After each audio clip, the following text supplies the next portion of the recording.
Testing 1 2. All right, everybody. I always push marriage. I think marriage is the best way to go if properly done. Just like anything, I don't suggest anybody ride a motorcycle or get in a car without a seatbelt. And there's some seatbelts you need to include in getting married. Getting married, especially if you're a man, there's some seatbelts you need to include in it before you just do it. But if you put the right seatbelts there, everybody is motivated to keep the marriage going. The problem with marriage today is most women are not as motivated to keep the marriage together because they profit most of the time either way. If the marriage stays together, they profit through the dysfunction, and if the marriage falls apart, they profit in the dissolution. So that's in most cases. Please don't send me something saying, no, see this 1 in 10,000 case where the woman had to pay the man alimony, and the 1 in 10,000 case where the woman was the one that was actually burned financially. Okay, we understand that happens from time to time. But if you go through the family court, you see who comes out of that thing crying most of the time. It's men that are coming out of there crying because they can't see their children. They got to get supervised visits with their children. It's men most of the time coming out of there crying because they don't have their children. They don't have. They're losing half their assets. It's men, no matter what happened. No matter what happened. I live in California. It's a no-fault divorce state. That means she could sleep with your brother, your father, your cousin, no problem. Who made the most money? Now, all the judgments know is who made the most money. Okay, let's just split it all up, and that's it. Next. They don't care what happened, who did what is it, anything. Have you tried counseling? You tried counseling, couldn't make it work? Okay, no problem. Let's just split everything up, no problem. And this is how it's going to go 90% of the time. The women get custodial rights to the children. They get custodial custody of the children. And that's it. That's how it goes 90% of the time. So, that being said, what do we want to do? I want to give you some quick tips on how to make your marriage work. This is, and how do I give you tips that make your marriage work? Because I'm telling you 10 things that will, 10 reasons your marriage won't work. 10 reasons your marriage won't work. Okay, let's get started. Reason number one, and these are not in any order of preference, they're just as I jotted them down. Number one, you married the wrong person. Vetting is very important. Vetting is very important. What do I mean by vetting? Vetting means that you got to take a look at a person's and see their character, the way they live their life, and just their morality. Does it line up with yours? You know what I mean? Some of us are liars. Some of us are schemers. You know what I mean? If your girl's a schemer like you and a liar like you, hey, you know what I mean? You got a better chance of making a long-term relationship work. You know what I mean? Then you're a good person and you come in contact with a schemer and then you try to make it work with a schemer. You got to background check. You got to check these people, man. You can't just marry people and then, expect you, because they're a woman, at some point they're going to blossom into this beautiful wife. No, women don't do that. Women don't do that, man. They have to have a motivation to do something like that. So, and you ain't it. You alone ain't it. They have to have some type of understanding that allows them to understand that it's right for them to go with you if you walking in the right way. The problem is a lot of times some of these women, when you walking in the right direction, they won't walk in the right direction with you because they're demon possessed. But that's a whole nother story. That's a whole nother issue. So we just say that they are not interested in living the life that living standing on the same moral ground as you. You need to find somebody that's willing to stand on the same moral ground as you. If you a conniver, then you need to you'll probably have a better time. A person that's a conniver will probably understand you better and be able to deal with you better than a person that has another set of moral values. So get to know the person really well. The character of the person, what they look for, what they're looking for in a long-term relationship. You need to get all this stuff down. You know, a lot of y'all are just getting together because of sexual attraction. So get that down. Okay. Oh man. Number two. Uh, you enter the marriage with less than the maximum protection, business wise, on the business side. Yes. So marriage involves some business. There's some business that needs to be taken care of.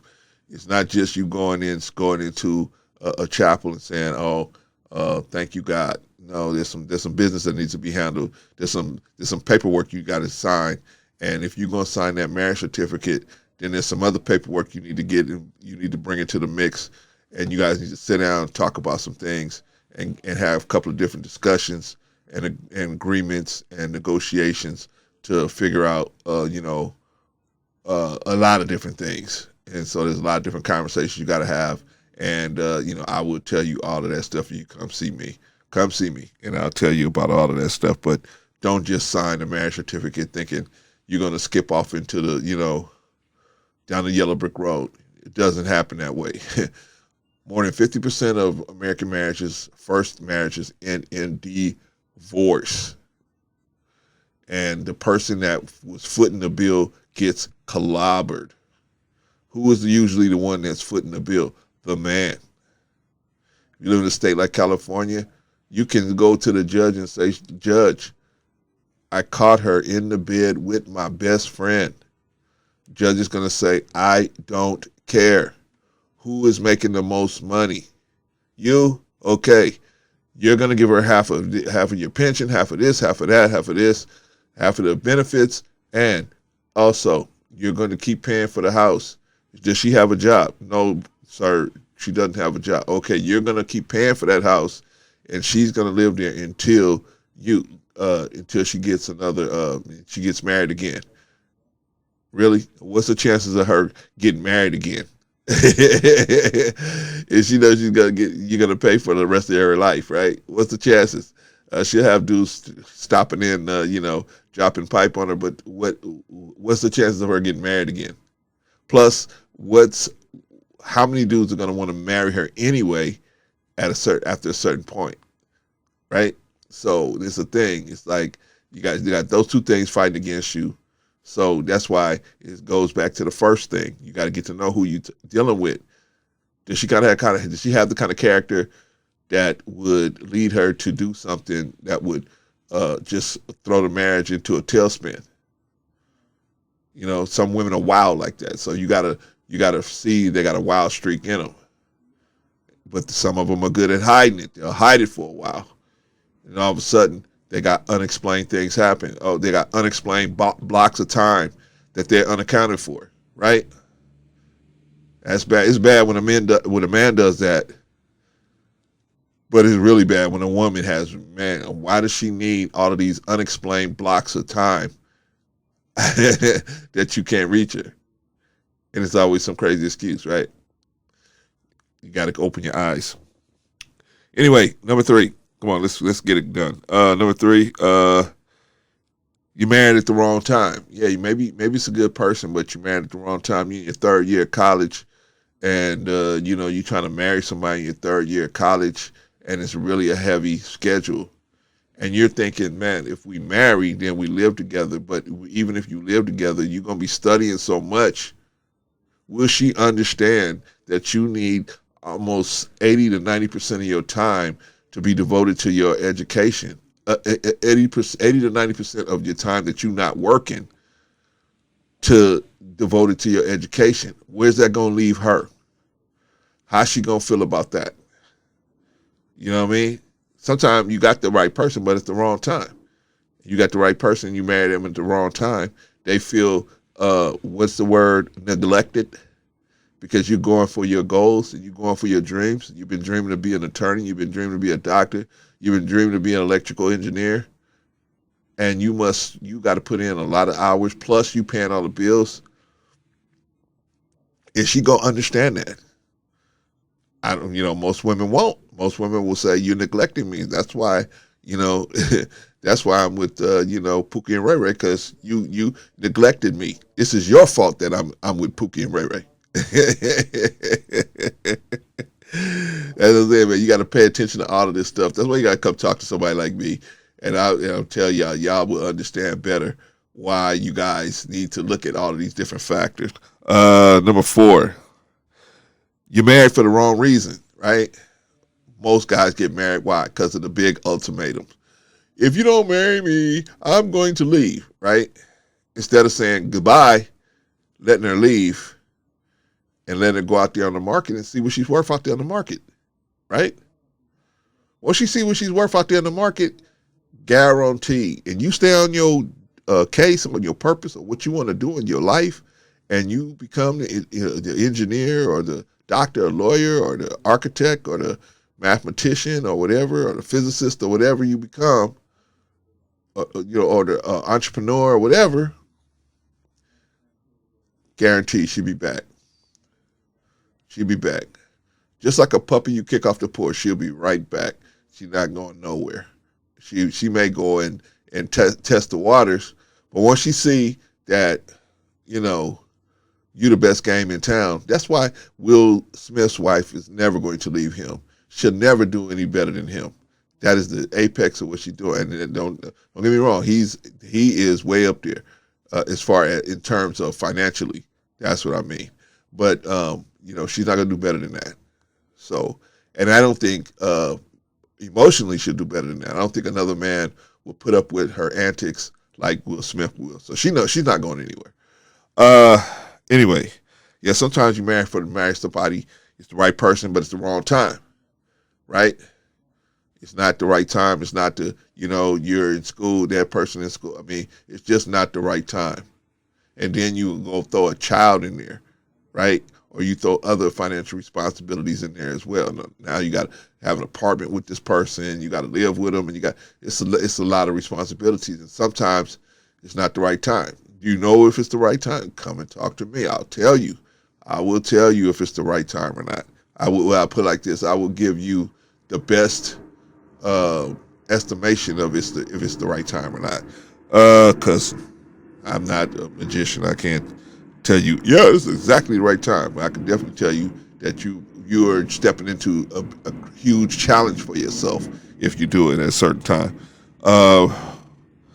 Let's see. Yeah, you married for the wrong reason. So, yeah, you get the ultimatum. Hey, you better marry me or I'm going back on the market. Salute to you. Have at it. That should be the attitude of most men. What do most men do? The fear of loss. The fear of loss. That's what the ultimatum is. Is the fear. The ultimatum is supposed to produce in you the fear of loss, right? And the fear of loss is supposed to create a huge amount of anxiety in you. And that anxiety, the only way to exhaust that anxiety is to make a split decision and move in and marry the girl. Even though she might be a good person at the time. But I don't care. You can take good people put in the bad positions, sometimes make bad decisions, and that can go bad. Just because you starting off with somebody that you think is a good person, if you put them in a bad situation or their perception is a bad situation, you working all the time, and then when you ain't work, you just come home to eat, and then you go back to school, you got to study, and you in the library and all that. And you got a woman that ain't working, she just sitting around the house. Especially the younger they are, and anytime they go anywhere, they got dudes all over them, right? Don't let them have a social media account. They got guys all over their social media account, right? DM them, whatever, right?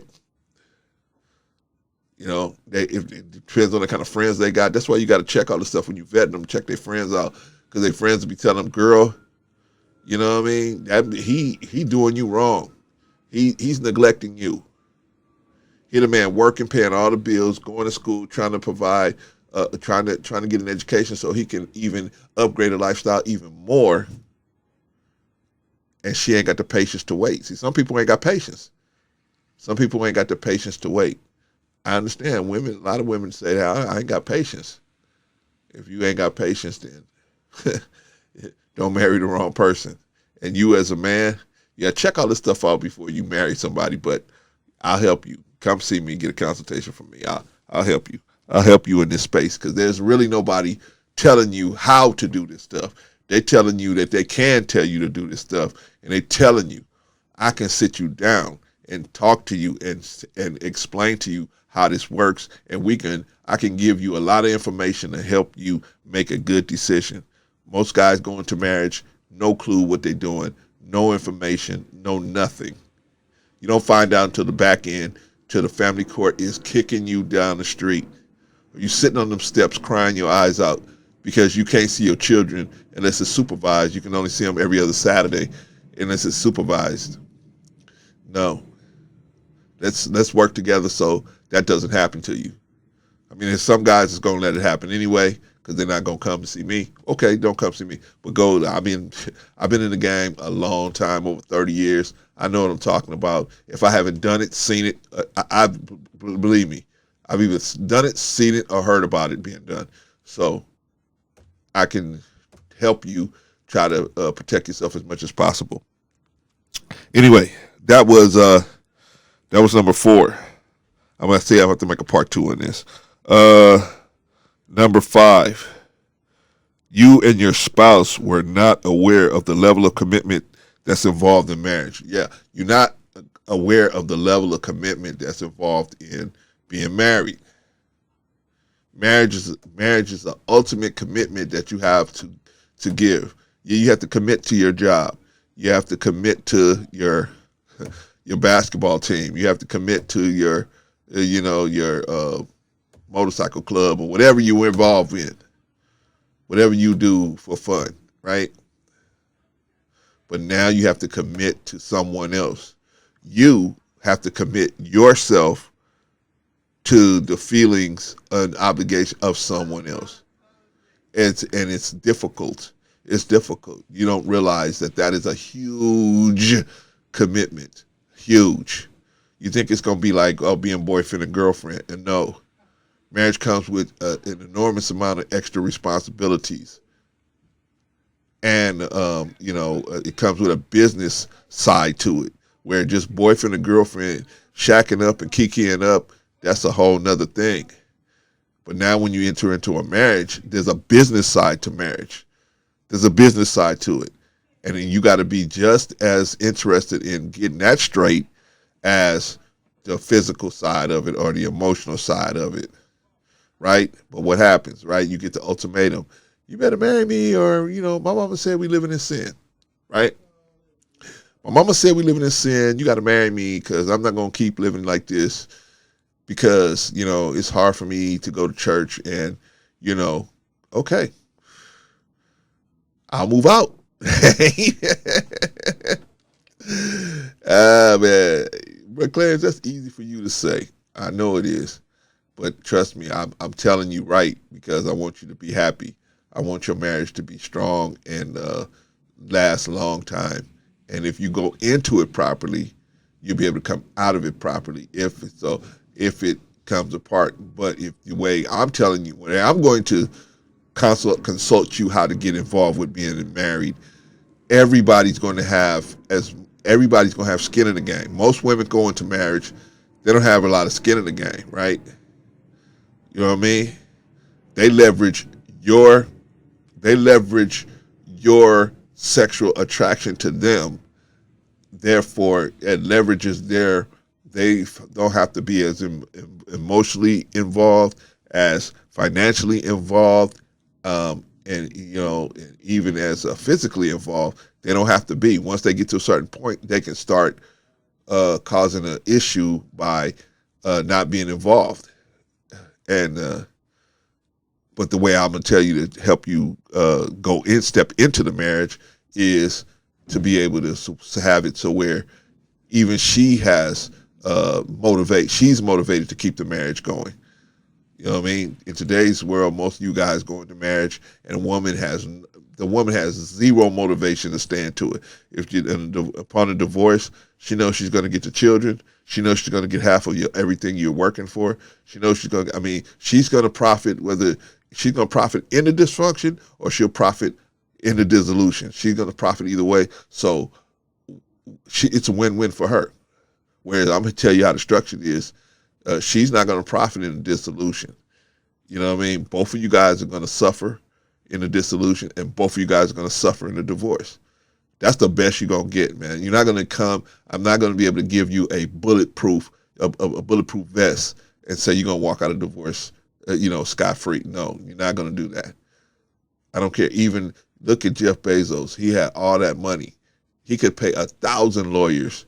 He could have held that divorce up for 50 years, right? But even his lawyer said, hey, just pay the girl.